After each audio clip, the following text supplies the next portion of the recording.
Yang pertama, ibadah makhluk.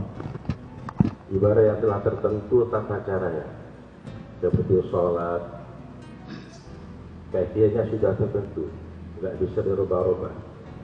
Puasa, haji dan sebagainya, itu ibadah yang makhluk. Ibadah ini tidak bisa diganti-ganti, tidak bisa pula dilakukan pembaharuan atau ditambah dikurangi, tidak bisa. Barang siapa dengan sengaja menambah-nambah atau mengurangi ibadah tersebut, maka masuk kategori bid'ah. Kecuali kalau kondisi tertentu, misalnya orang sakit tidak bisa berdiri, dia boleh duduk. Orang sepuh tidak bisa puasa, maka dia boleh tidak berpuasa, mengganti dengan fidyah.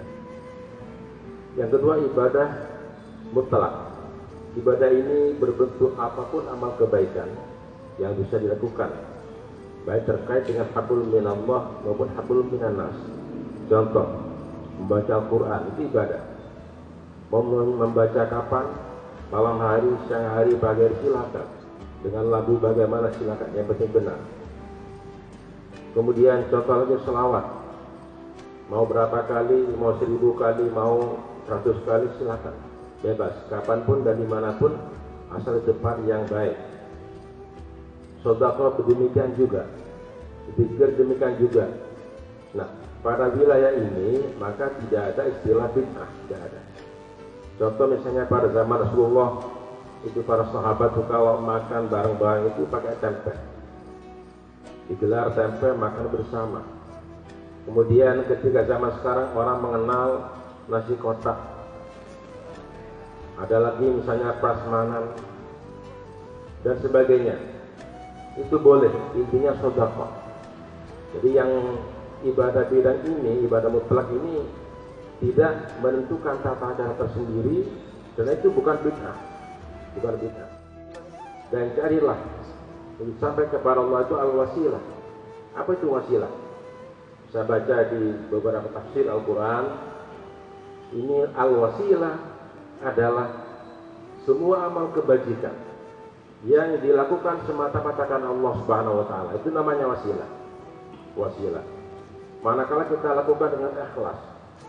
Contoh misalnya, bukan kelihatan sebagai orang yang berpikir di masjid, sholat tidak pulang, seorang polantas menjaga keamanan pengguna jalan.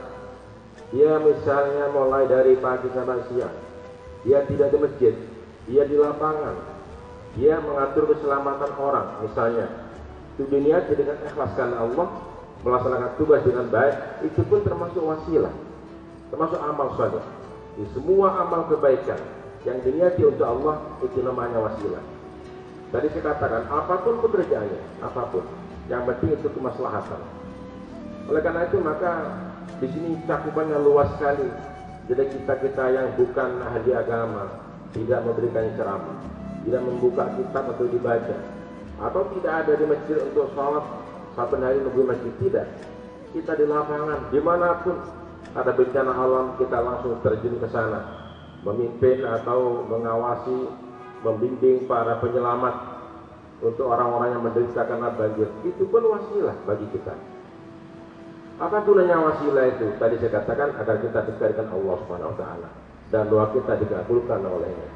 Itulah kenapa filosofi para wali songo dulu, ulama kita.